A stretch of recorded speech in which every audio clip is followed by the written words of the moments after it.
Okay, guys, thank you so much. This is Nick Show, and I'm here with Maggie Cheruiyot, and many people knows you by the way by Atriren.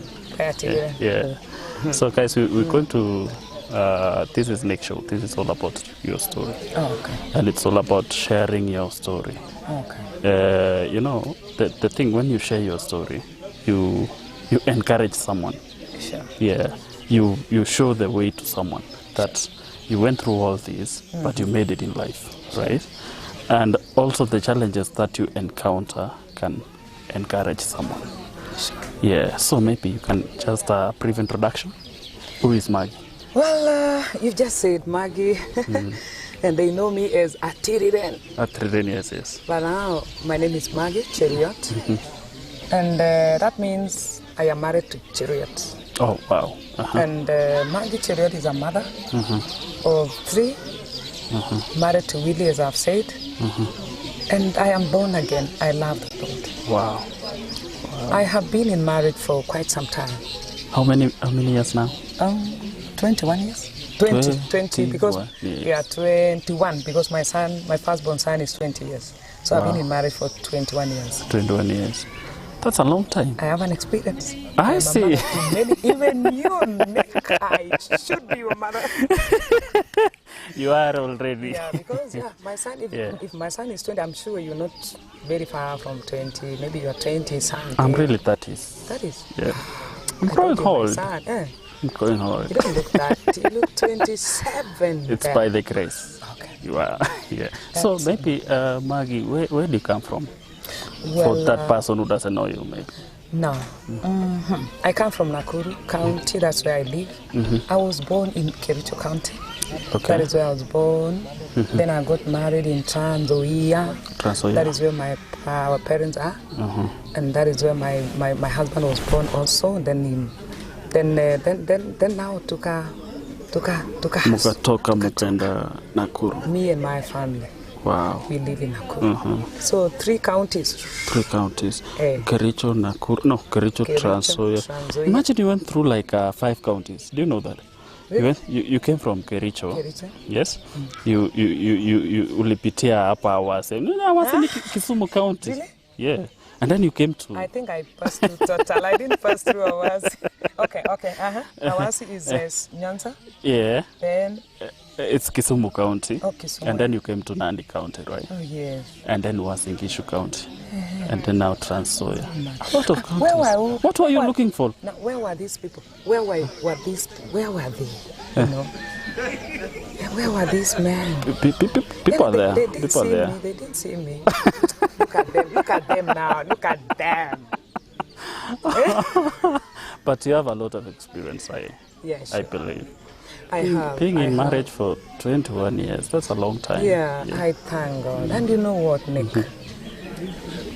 People have been in marriage for quite some time. Unapata mtu anasema amekuwa in marriage maybe for even 30 years, but they have nothing that they can share. They can tell you about marriage. They say, marriage is But me, I will say and forever say marriage is good.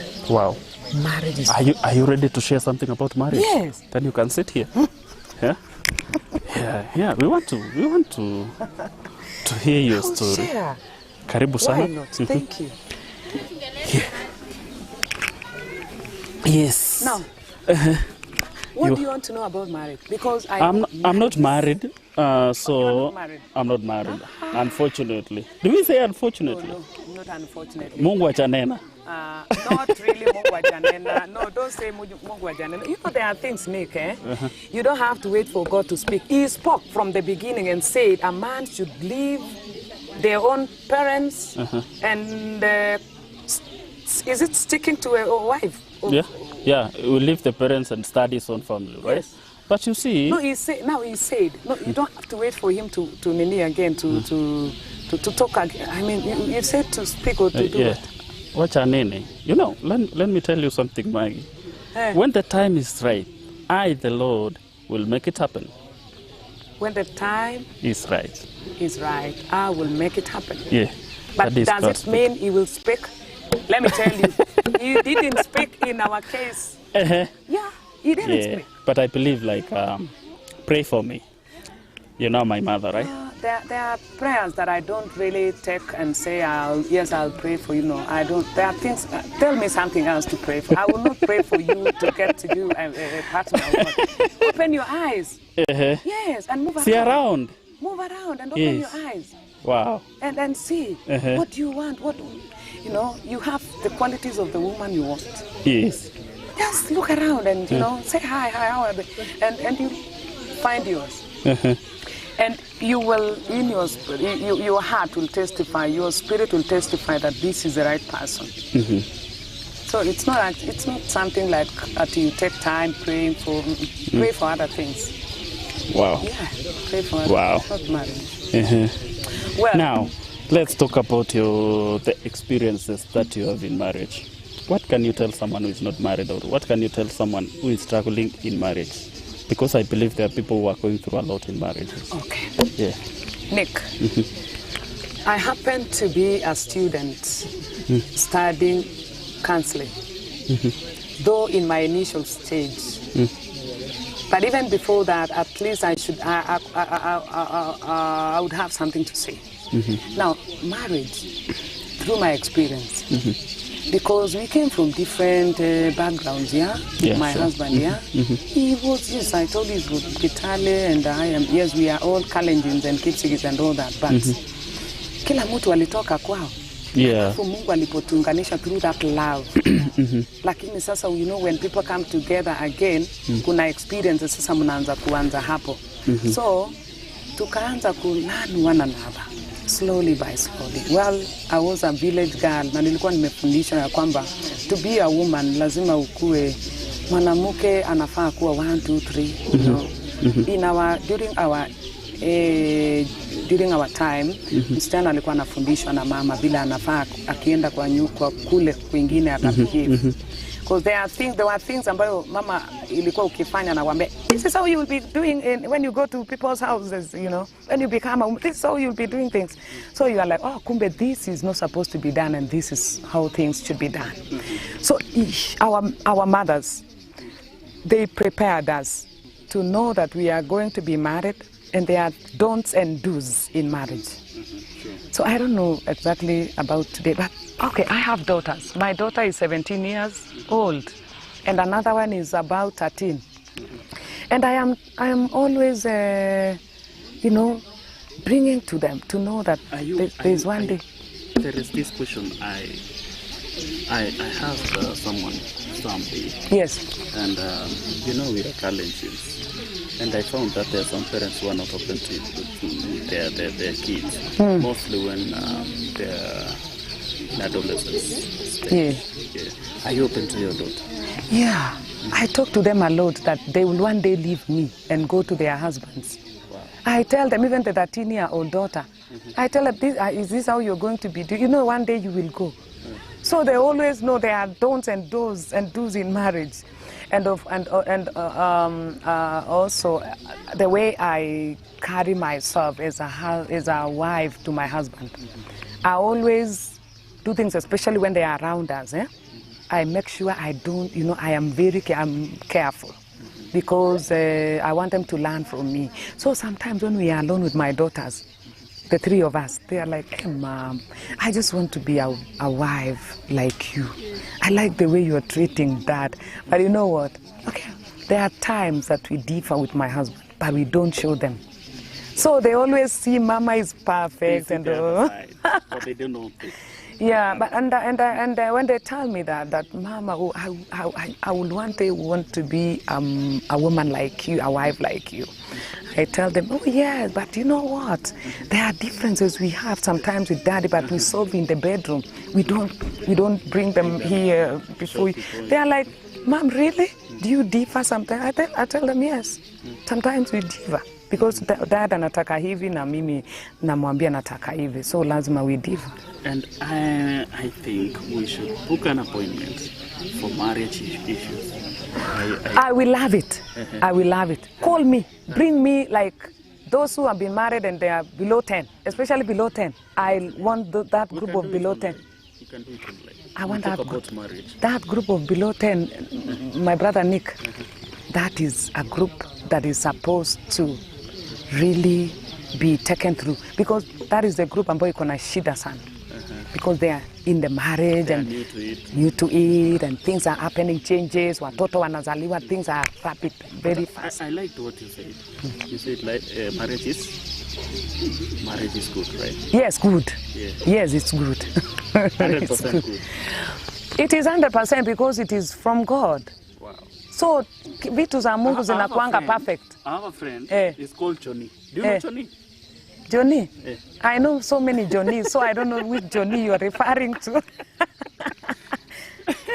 Johnny namwambianga, unajua amenifungia sana, afaa kufungua ndio hata mimi nifanye mambo. So what do you mean by that? Is it that Johnny is your brother, your elder brother? We'll talk about that another day. No. Is he your... So he's supposed to marry so that you marry? Johnny is a friend. I know it was just So what has Johnny done? Johnny delay kuoa. Is that the reason that you're not getting married? No, I want to follow his... Who said Johnny is supposed to start so that you follow? Who told you? Hey, Nick. Now you... Okay. So, you say that is for another day? That one is for another day. For today, we just want to know who is Maggie. Okay. We have known that where you come from, where you married. Yes. Then maybe you can talk about we want to know that village girl. Oh, that village. That village now. Yeah. Because I told you I'm a when village. Okay. Any challenges you went through, maybe? Oh yeah, sure. So this is... Mind sharing? I don't mind. Yeah. Because I was a girl, when I look back and see myself when I was that age, I see a girl who was so obedient. I see a girl who was so loved in that family. I remember there's a name they used to call me. I was so humble. And I was so obedient, so that my other sister that follows me was not like me. So they used to prefer me than her, because every time they want to send someone somewhere, they prefer me, because if they send her, they say, I'm not going. And me, when they say, do it. Yeah, I used to do it. I used to be so humble. I remember sometimes when... Many times when Mama was serving food, because we were many, and we were 5, but kwetu kulikuwa na watoto wengine wengi, like we are 5 and maybe there are 4 ambao ni wa not neighbors but relatives. We are being raised together, so we were many. And then Mama is serving food, and sometimes ananisahau kwa sababu mimi nimenyamaza huko. Sasa ninanyamaza tu, ninangojea, alafu ninalia kwa sababu ninapata nimesahaulika, and then I'm crying, and then I'm not showing Mama that. Then Mama is like, what's happening with this? Namwambia si hujanipea chakula, nje kumbe sija. She's ananipata nimelia tu. So I was that kind of a girl. And let me tell you, one thing I can really remember clearly, neighbors used to love me. They used to, like, there's a name they used to call. Can I share the name that they used to call me? That's what I like. Nick, you want to know that? The nickname. Nickname. Yes. When I was a young girl. Yes. They used to call me Memo. Because my name is Chep Kema, so they used to call me Memo. Memo, never Rusi, she's a nice girl. Then I grew up. I remember kwetu kulikuwa na maziwa mingi. Then villagers, we used to live na Kikuyus and Kisis and Kalenjins. You stayed in Nakuru? No, I told you. Kericho, a place in Kipkelion, where we used to have Kikuyus and Kalenjins, 3 tribes. Tulikuwa tunaishi na. So they used to come for milk kwetu. Walikuwa nakujia maziwa kwetu because we used to have cows mingi. So mimi, if amekujia maziwa kikombe moja, mimi, I used to had. Ninaonga kwe mbili. So, because ninaona sasa hii kikombe moja. But imagine ilifanya nikuwe tu mzuri. Because nilikuwa na sasa hii kikombe moja itatosha na mimi naongeza ikue 2. Akichukua 2, mimi mwenye anachukua 2 naongeza ikue like 2.5. I add. So they used to laugh. Neighbors used to laugh when they find me. Mimi ndio niko in charge of milk. Then mema tupimi. Tunapenda mema. Alafu you know mema. So mema became a name in the village. And okay, and you know kupendwa ni kuzuri, Nick. It's a nice. Yeah, I used to love the way they laughed. So ukipendwa kwa sababu ya kufanya jambo nzuri, unaendelea kufanya zaidi. Unafanya tena na tena. You say, oh, kumbe, so they laugh when I do this, so I do it more. And there is something which is coming into my mind. Yes. Like, in my last episode, we were talking about there is that spirit of denial. Okay. Like you can find in a family there is a kid, maybe there is that denial spirit. Who akifanya makosa wote kuna mtu mwenye anachapwa. Oh. And now this is different. This is the opposite. Mine is different. I didn't go through that because it was very rare for me kufanya makosa. It was rare. Lakini one thing I didn't like when I was young and I was growing, I didn't like kwenda shamba. Sikupenda. Mimi nilikuwa napenda kuchunga ng'ombe. I used to love going to take care of cows, and I used to love cooking. So people would go to the shamba, and then me, I'm left behind kupika. I used to love cooking. Like and my dad used to love my ugali. My dad used to say, "Mema apike." What is your favorite food? Food. Oh, I love ugali. Hey, ugali, I can't stay 2-3 days kama sijakula ugali. I will feel there's something wrong. Ugali na managu napenda sana. Wow. Alafu mursik. Marusha tu kwanza. Ile ugali ile nimepika. So, you know, now I loved cooking from when I was young. So you can imagine the ugali I cook now.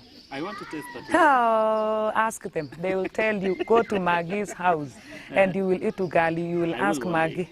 Karibu sana. Karibu sana. Karibu sana. So Maggie, ulienda shule gani? I went to primary school ambayo inaitwa St. Bernard Primary School. It is a Catholic school, a missionary school in Kipkelion. Huko ndani ilikuwa tumepakana na Nandi Forest. Sasa missionary, kulikuwa na missionaries walikuwa missionaries wa Catholic walikuja tu wakakuwa huko. Kunaitwa Tinga Farm. That's where I went for my primary. I used to go like 7 kilometers. 5 to 7 kilometers roughly walking. Wow. Lakini I went first to a nursery ambayo ilikuwa karibu kwa sababu now going that far for primary was far. So I went to nursery kwanza, alafu then after when I went to class 1 I went to that school, primary Tinga. When we used to go, you don't come back for lunch. If you don't carry your own kaugali kadogo, and we used to laugh wakati katin. You see watoto wa nursery ilikuwa iko na nini ya kushika kakona round hivi. Yes. So kanawekwa something chini na juu kanawekwa something else. That's how it was. So unaenda alafu mnaficha kichaka somewhere. Amupeleki shule? I don't know. They didn't used to accept or what. Because I remember tulikuwa tunaficha kwa kichaka tu. Lunch time ikifika kuna kila mtu anakimbia kwa kichaka yake kuchukua.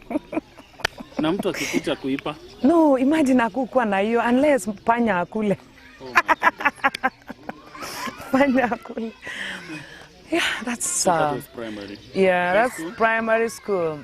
Sikuvaa kiatu mpaka class 8. Nilivaa kiatu yangu ya kwanza in Form 1.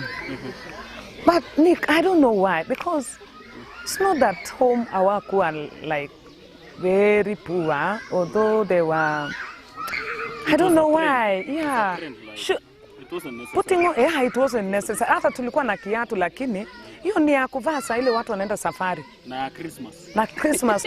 Watu walikuwa na lazima tufanye tuende. Unaona wakati wamevuna mahindi, tulikuwa tunaenda after hiyo, tunaenda kutafuta ile mahindi mabaki. unatafuta ya turonic, inaitwa turonic. Inaitwa kereyo kwa Kikuyu. Kereyo. And in another language inaitwa, but I know kereyo in Kikuyu wanaita hivyo, and turonic kwa Kikalenjin. Turonic yako unasanya turonic kama gorogoro kadhaa. Alafu unauza, unaenda sokoni siku karibia Christmas, you buy your own things. Dress, shoes. We didn't used to mind kama parent atabuy. Ukikuwa na doa yako unabuy. We didn't used to like ati parent lazima kubaia. Wow. Yeah. Now, tukienda safari, wakati wa safari, kulikuwa na mambo na kwenda safari, and like ni tani yako kwenda safari na mom siku hiyo mnaenda kwa uncle somewhere or wapi. Nguo ya kuvaa kwenda safari ni uniform. Why uniform? That is the best. Like munamachisha or school uniform? That was the best, and then ukivaa uniform huko unalipa fare.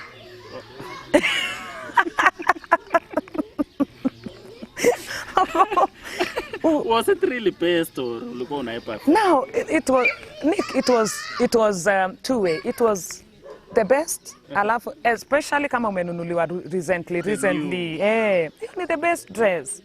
Hakuna ingine kama hiyo. Mlikuwa mnachora huko nyuma ile na pasi. Yes. Hey, kumbe you remember. Pasi ile ya kuweka makaba. Kwanza I used to love that. I used to know how to iron, imagine. Wow. I used to iron clothes. Remember my dad, because baba yangu mimi ndio nilikuwa na iron. Those are some of the reasons my dad used to love me so much. I used to do a lot of things, nice things. No. Okay, first kwa wasichana. Oh, yeah. First kwa wasichana. We are born 3 men, and then after 3 men nikazaliwa, then my sister. Okay. Then hapo, mwisho hapo. We are 5. So safari? Safari tumeenda ni school uniform. That is the best. Nakakia was it your idea or your parents' idea? No, it was everybody's idea. Sitaki kulipa fare.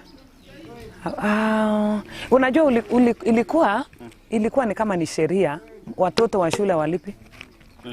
Hata mtu mzima ukiamua usilipe fare kwa matatu utavaa uniform. Kama wewe ni ule you are lucky you are small, unavaa uniform, huwezi lipa fare.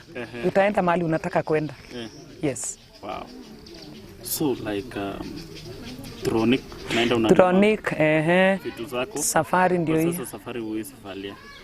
Kuvaa kwenda wapi? Of course unajua ukienda safari si lazima ubebe kaingine. Kangine kazi. Ukienda unatoa uniform inangoja siku. Sasa unangoja ile siku. Okay, so high school nilipomaliza primary school. I remember I was the second girl in school. I used to be good. I used to be good in primary. I used to be good. I remember nilikuwa, I don't know kama niliwahi fika number 10 at any one time. Nilikuwa nachezea hapo tu because I was good. Then kufika high school nikakuwa na good ile marks tu ya nyumbani ile ilikuwanga mzuri. I remember I was the second. Okay, si kwenda national school lakini nikaenda, I went to Londiani. That then was Londiani mixed. You know Londiani mixed? I know Londiani. You know Londiani boys? Is it No. boys? You know Londiani boys? Yes. That was Londiani mixed. That is where I was.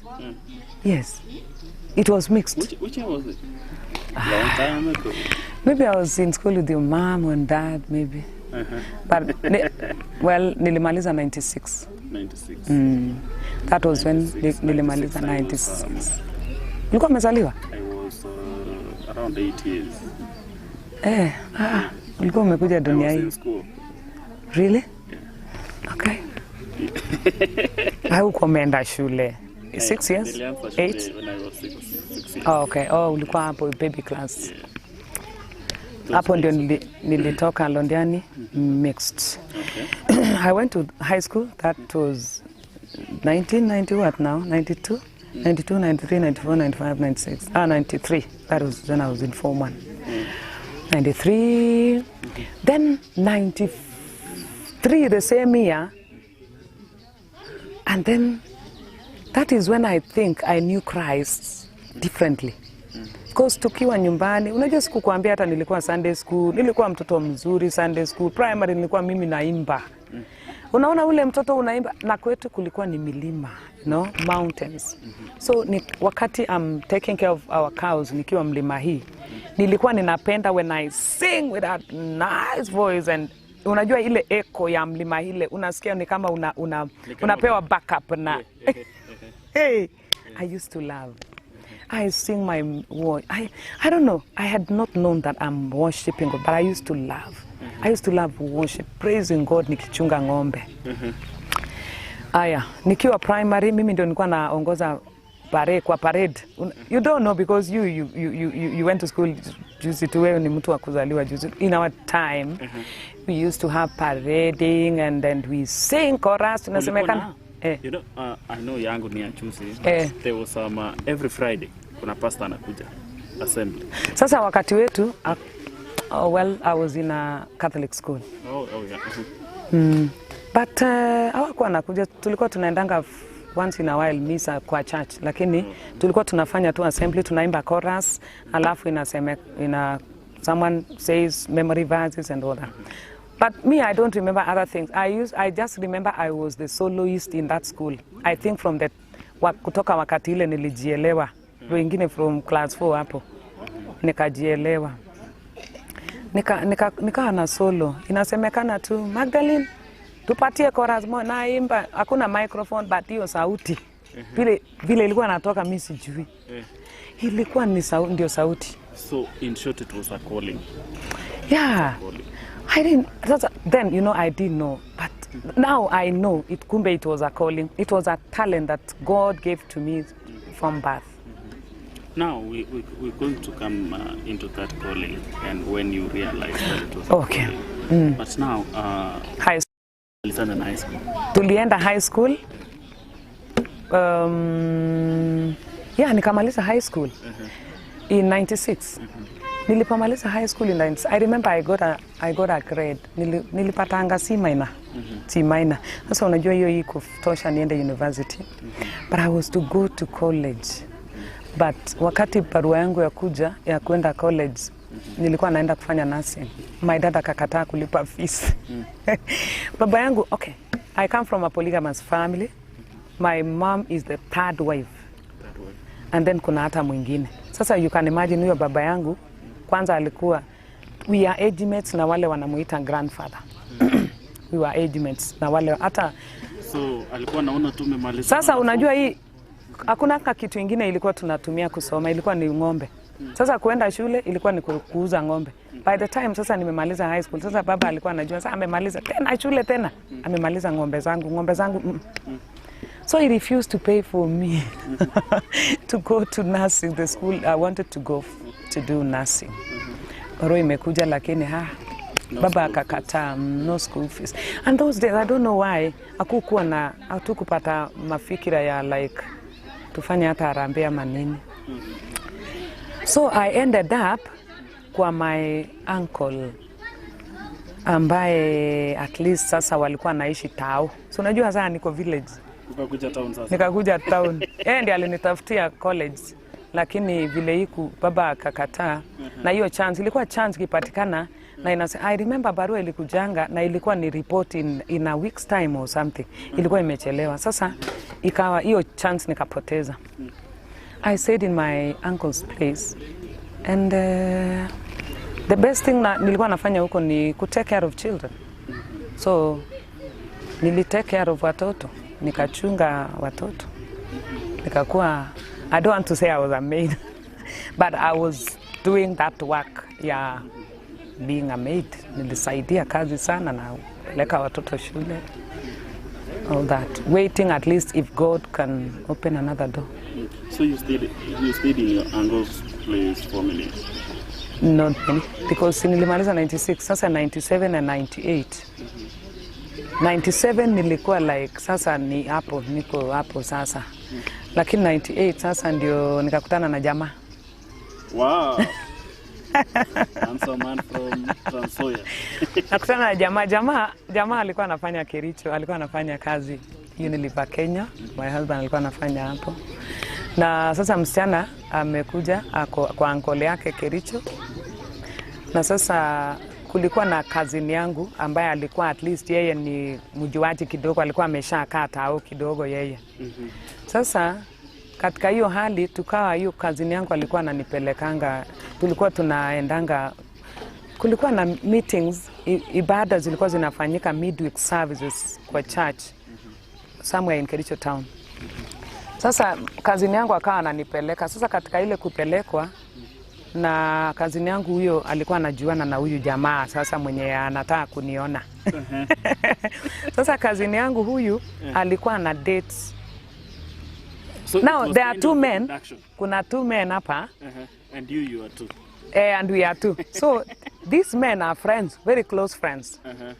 Now kuna mimi na my cousin ambaye cousin yangu amedate one of the guy here.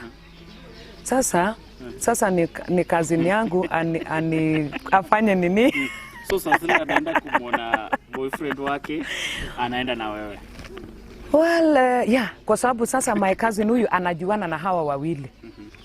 Sasa si unajua tu connection inaanzanga tu hivyo. Inaanzanga tu hivyo. Sasa jamaa ameanza kuangalia kasichana through. Anamwambia ni nani, ati ni cousin yangu. I now see where the problem is. Because, problem? Like in my case, okay. My friend is called Sydney. He's single. Sydney is single. And then you are single. Ananifanya nikuwe single. Okay. Kwa angekuwa na connections ningekuwa nimepata. Sasa mtakaa single sasa na yeye tu sasa. I think something should be done here. Get somebody in between. So connections ikaendelea. Connection ikaanza.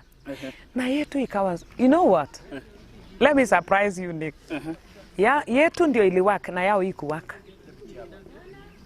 Imagine. Wao walikuwa, si nimekuambia walikuwa nini? Yetu ndio iliwaka, yao ikuwaka. So ni kama Mungu alikuwa tu, ilikuwa away, Mungu alikuwa anataka kutuleta mimi na my husband pamoja, but not them. They ended up not marrying each other. That's so sad. Not sad. Wait. Kila mtu ako sawa kwake hivi yake. Somehow tu ikawa, it happened. Tusiingie hapo, sio ni story yao. Hiyo ni yao hiyo. But yetu ikawaka. I remember my husband alipitia challenges sana because kwao, now this guy ako Kericho kikazi, he's also still young. Ameajiriwa tu recently. Alafu anaenda nyumbani anasema amepata fiancé. Fiancé anaambiwa ati what?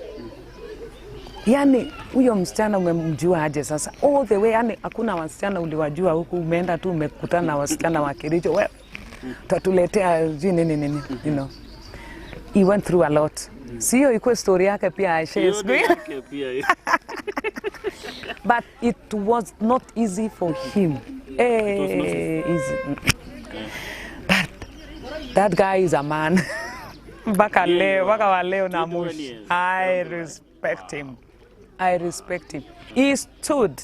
Na akamwambia parents wake, come what? This is the girl I will marry. Hata mimi sometimes nikawa namuuliza, why should you stick to me sana? Remember, let me take you back. I was a girl ambaye in the village alikuwa kila mtu anaadmire. I was a girl every family would wish ya kwamba huyu msichana kijana wetu angemuoa. That kind of a girl ambaye, you know, those days watu walikuwa wanaonana tu hivi, like msichana wa nyumba fulani akiletwa ni. So there were many people ambao walikuwa na tamani that lakini there is something nilikuwa nimesema hapo nyuma nikiwa katika ujinga wangu tu, nikawa nimesema sitaki kuoleka karibu na nyumbani, because I saw girls ambao walioleka karibu na nyumbani ambao walikuwa my age na si ku like the way walikuwa naishi. Hiyo tu ikani close na nikasema sitaki kuoleka karibu. Nafikiri hiyo kitu ndio ilikuja na Mungu akaitumia kuniconnect na mtu ambaye ako very far from Kericho to Trans-Nzoia. Now let's talk about the music journey. Because I know now you're in marriage and that there is a calling. Okay. Yeah. When did it start? Music journey. Ulioleka, you said 90? 99. 99. Yes. And then music? Music started in 2012. 2012. But that is when I recorded my first album, 2012. But how was it? now, when I got married, Nick, now being in church, being kanisani, and being we are born again. Remember, we are people about tumeingia hata katika marriage, katika ile uungu tuko nayo, yani we love God. Now we are in the marriage na tuko kanisani. We began serving God immediately. So I began serving God immediately katika praise and worship. And then I serve God. Wakati wote tunakuwa na watoto wetu, niko katika ministry, niko katika uimbaji, katika church. So I'm serving in the church. Na nilipenda sana kwa sababu even many times nilikuwa nakuwa elected kama worship leader. And in high school, by the way, I was a chair lady of the Christian Union before I came out of school. I was a cheerleader. I gave my life to Jesus sana tena when I was in Form 2 na nikakuwa baptized. And I was filled with the Holy Spirit. Something very beautiful. Nikajazwa na roho. I remember that experience was so nice. Then nikawalk na God vizuri sana hivyo mpaka nikaikuwa elected kama cheerleader. Now, let me bring you here now. Nimeingia katika marriage. I still have this zeal of serving God. I still love God. We love God together with my husband. Yeah. We did a wedding. We did a simple wedding ambayo ilikuwa na challenges sana. We did a simple wedding ambayo ilikuwa na challenges. Which kind of challenges are these? Si nimekuambia parents walikata. Oh, yeah. Wamzee. Walikata. Walikata. That no, we are not going to accept. Number one, you're still young. You're the one about to look to katika family. You get married now na sasa uta to support. The siblings are in school and you're supposed to support them. Sasa katika hiyo hali ikawa sasa my husband and I hakuna reason nyingine, and I insist. At some point nilimwambia achana na mimi because sikuwa nataka niende kwa family ambayo hawanipendi, na kwa sababu nilikuwa naona kuna family wananipenda. If this thing is not God's will, I used to cry to God and told God, if this is not your will, please achana nayo. Lakini wapi? Okay, we ended up getting married. Let's stop there. Tumeingia katika marriage na tumekuwa na our first born tulimzaa in 2000 actually. Kuamkia 2000 ndio tulizaa kijana wetu first born. Sasa I remember I wanted to call him Millennium because you know that time. Yeah, there was that thing of millennium. I remember daktari alikuwa ameniandikia anazaliwa tarehe 5 January. And then that time kulikuwa na like the world is going to come to an You remember? I remember those days. Then I told God what? I was so prayerful by I love the way the Lord helped me since kule. We're very prayerful. So I told God, no. Before you come, let me see my firstborn because I was heavily pregnant. And imagine like many people were believing that. Yes. It was coming to an end. So you know what? You know the prayer I made? I said, God, before you come, let me see my firstborn. Acha tu nimuone tu. Because daktari alikuwa ameniambia anazaliwa tarehe 6. And you, at the back of your mind, you were thinking... See, the world is coming to an end now. So the world is coming to an end before I see my firstborn now. I told God now, no, let me see him first. Then God answered my prayer. And here we are. And the Lord gave us our son before fast. 31st. We normally celebrate his, what do we call? Birthday on fast. On fast. Sasa tumeanza safari by the way. Tumeanza niko katika sasa tunalea jamii. Sasa mimi niko wife tu nyumbani. My husband is the one working and I'm a good wife. Wow. Tunaendelea tuna life. Thank God kwa sababu my husband alikuwa ana take care of the siblings and anawasomesha sana. Sasa mimi thank God mimi nilikuwa msichana wa village. Mimi sikuwa najua maisha sana. Sikuwa najua mambo mingi. Sasa ilikuwa nikinunuliwa. Nakumbuka nilikuwa nanunuliwa. Nick, unaona ile kasuku mafuta ya 500 grams. Imagine nilikuwa inamaliza month. Shopping. I don't know how it was happening. We used to do very little shopping because my husband was earning very little money. Na tulikuwa tuna make. Tuna survive. Mimi sikuwa najua mambo ya sijui manguo kuvaa sijui nini. Bora mtoto wako na chakula. Life can move on. Sikuwa najua maisha ile ya sikuwa najua. But imagine nowadays, I find it like those days were so nice. Yes. You can find someone, she's okay. With the little. Hata husband hawakuwa na stress cause ile kidogo iko si tulikuwa tunafurahia, tunapendana, tunafurahi. Imagine pesa ilikuwa inabaki tunalipia school fees. Alikuwa analipia our fees. Alafu anabaki na kidogo tunafanya shopping. Life imeenda. And life was good. Wacha sasa siku hizi tumekuwa wajuaji, tunajua salon sijui nini. Ulikuwa na chef? No, nilikuwa nashuka lakini ama yako ni ile kulikuwa na tent nyingine hapo. Instead of going to the salon, unaeka makaa. Tulikuwa tumechanuka kidogo. Tulikuwa naenda salon lakini salon unaenda once a month, hata tulikuwa unashuka ingine inakaa hata 2 months. Wow. Haikuwa stress. Now you started singing. You recorded your first album. Sasa kuanza kuimba, nimezaa watoto wangu wote 3. Iye kurecord sasa. Ilianza hivi. 2012, right? Yeah, 2012. 2010, mimi I used to minister so powerfully church. Mimi nimekulelewa Redeemed Gospel Church for 15 years. Nimelelewa Redeemed Gospel. So one day after service, after ministering, that the move of God was so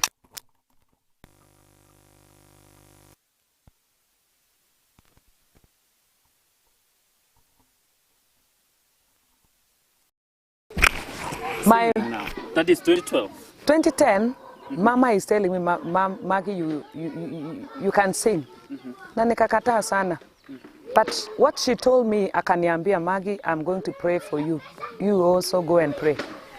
Do you know, from that time, because I said, well, Mama has said, let me pray about it.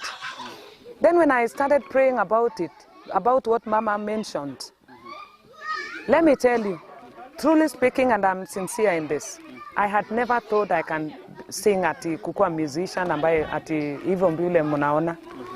Nilikuwa natoshekanga tu kuimba kwa madhabahu. Then started now, ama kweli.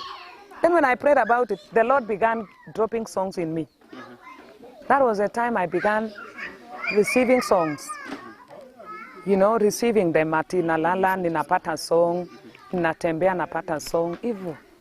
2010, 2012, 2012 ndio I did my album.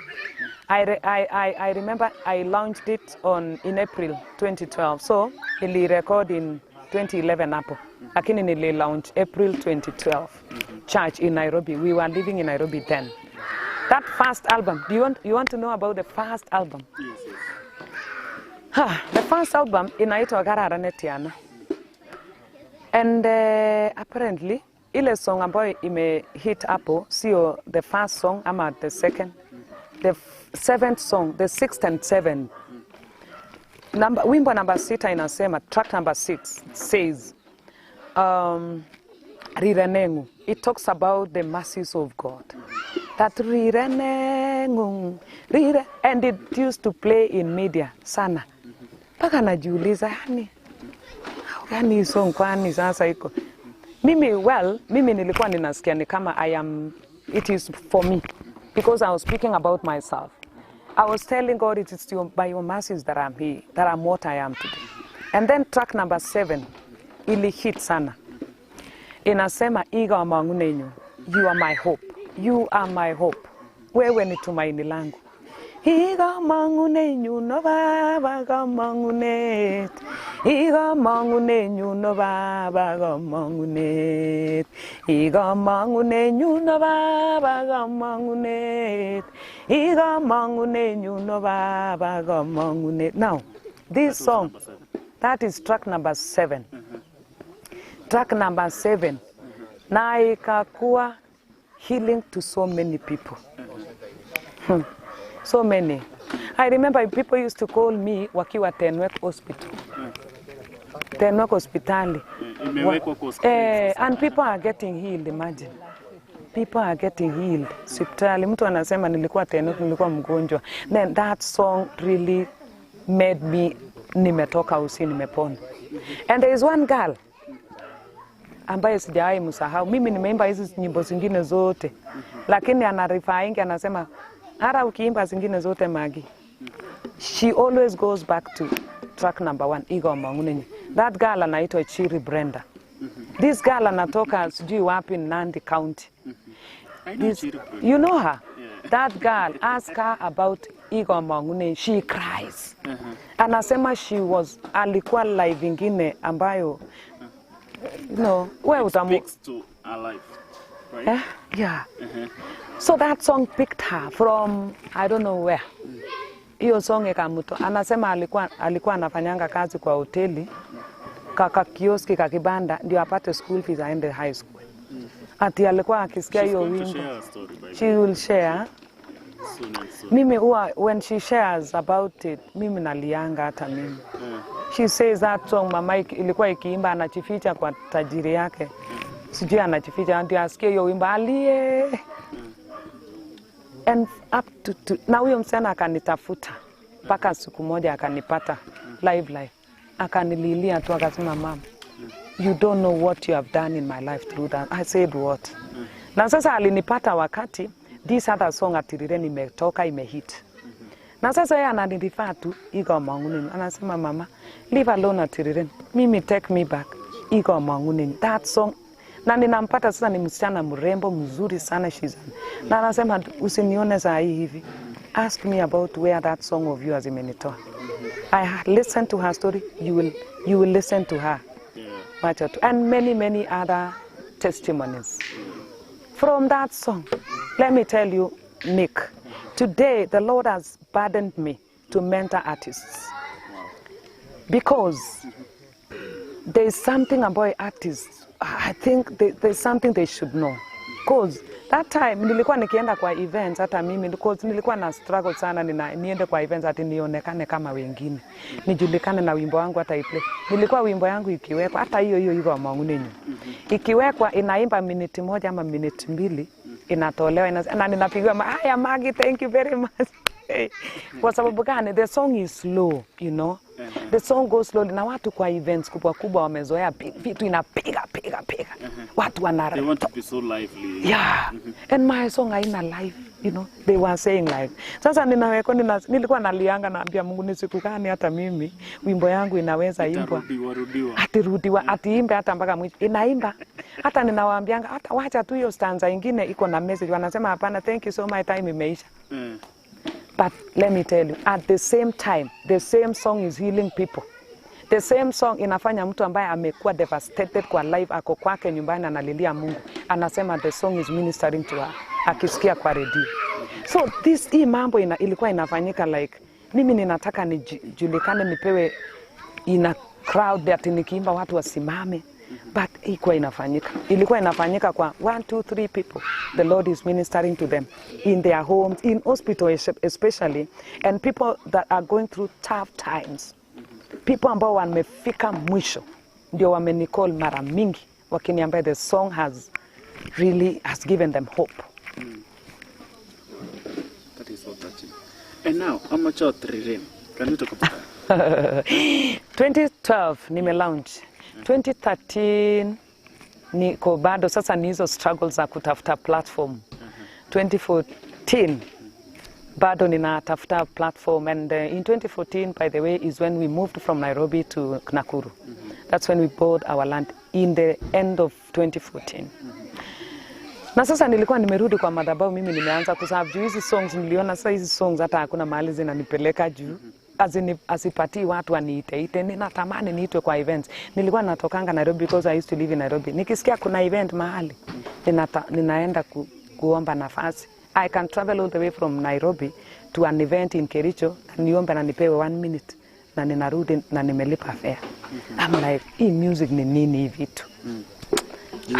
You were not feeling the impact. Yeah, I'm not feeling the impact in terms of maybe support and finances. nimefanya my own hustles, nimepata pesa, nimekuja na hata sikuuza hata CD moja kwa sababu people are like wana buy zingine hawabai zangu. So sasa come 2015 is when nikapata the other songs at Riden. There is a song I tried doing in 2014 early, but haikutoka that hata si kufanya video shooting. I am saying this is idea mtu ambaye anafikanga hapo anaona imefika mwisho. I did an album ambayo ikuenda mahali. Ilikaa tu hata sijui mahali iko, lakini once in a while nasikianga iko kwa media kasonga moja ama mbili yenye saa ingine, na ninasikia pia inabariki watu, lakini hata sikufanyia shooting. Wakati nilifanya Atiriden ndio nikafanya video. I remember I said I'll do audio and God enabled me nikafanya video, nika launch ikiwa complete. I remember I did a very big launch. I don't know, na hata sikuwa najua itaenda mbali hata mimi.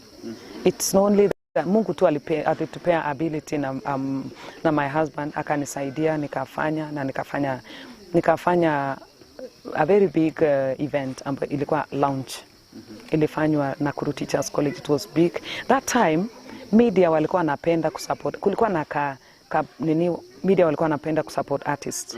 So nilipowaambia that I have this launch and I am planning, wakasikia vile nimeipanga, wakasema they will come and support. Wakasema they will own the event. Waka own Chamgei, waka own. It was a big event. And I said I need grace ya Amy Koski. Nilikuwa nimeelewa mambo ya tap into grace ya watu. I said I love Amy. I didn't have a mentor even today. Because I don't have somebody that I need to take through. Sina. Sasa nilikuwa najaribu kutafuta Amy. Nikatafuta Amy sikumpata. Nikasema nitatafuta baba yake. Nikatafuta baba yake na nikao nimeomba nikaambia God help me huyu mzee akuje anifanyie a preside over this lounge. Through the help of some friends tukapata na akasikia the magnitude of the event akakubali kukuja. And I said kama amekuja nimetap into grace ya hiyo family. I said. Then I was praying and told God now. And the event went on, it was powerful. Then akabariki my music. And here we are until now we are celebrating that song. I like Amateur. This song, it is still that I was prophesying to myself. Ukijua Mungu Nick, utajua ya kwamba kama mtoto wa Mungu kuna vile unafaa kukua na kuna vile ufai kukua. So like mimi the Lord took me through a lot of knowing him and knowing his promises and knowing what and who I am supposed to be like as a child of God. I knew that if I am born again, I am supposed to be blessed. Nafaa kuwa nimebarikiwa. Kuna maisha sifai kuwa kwa sababu nikiwa katika hiyo maisha nitakuwa naaibisha Mungu wangu. Okay? So and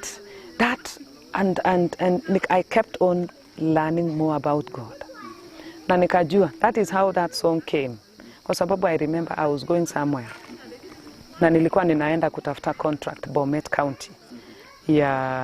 Nilikuwa nimeungana na rafiki ya my husband ambaye akasema because katika ile kustruggle na live tukasema tunataka huyo jamaa akasema kama mnaweza tafuta contract kutumia kampuni yangu tutafuteni alafu tukija kufanya tutaona how we share the profit. So I was going frequently Bomet County kutafuta contracts. Sasa this day I was going again. Na ninaenda nikiamini Mungu, nikamwambia Mungu tukipata contracts tutakuwa tumeomoka kama family. Because sisi ni watu tumekuja tu katika live yani ile kupata baraka like that. Because we have people ambao tuna support wengi katika family. So this day I was going and I wrote that song nikiwa kwa matatu. I remember nilikuwa ninaandika na matatu, unaona vile inaenda ikishake. Nilikuwa because I felt the spirit, the power of God was upon me so powerfully. And the song is coming na maneno inakuja hivi. Ninaandika amache Atiriden, amache awele mira.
Sabonaton, ilakse wan keme maigae, alanda en galilo, awa ole miga berurenyun, amache otirirene. Ilakse wan keme maigaba, amache otirirene, awa ole miga berurenyun, amache otirirene. Ilakse wan keme maigaba, amache otirirene, awa ole miga berurenyun, amache otirirene.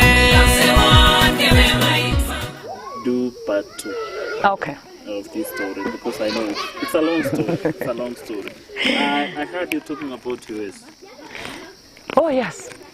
That will come in part 2. All right. Yeah. You want to hear the story of US? I Oh. know you have a lot of stories, right? I have a lot of story because if you are to become gold, pure gold, lazima upitishe through furnace. Yes. Unajua sasa mimi nilichanuliwa. Roho wa Mungu alinichanua mambo na spirit anointing and flying and all that. Sasa ndio ufike pale lazima upelekwe upitishwe a lot of molding and shaping. Baraka za Mungu azikujangi hivi. Want to hear those stories? Aya. When are you free? We'll talk about that. Aya. So guys, thank you so much. This is Nick Show with Maggie Cheruiyot, and this was part 1. Thank you so much.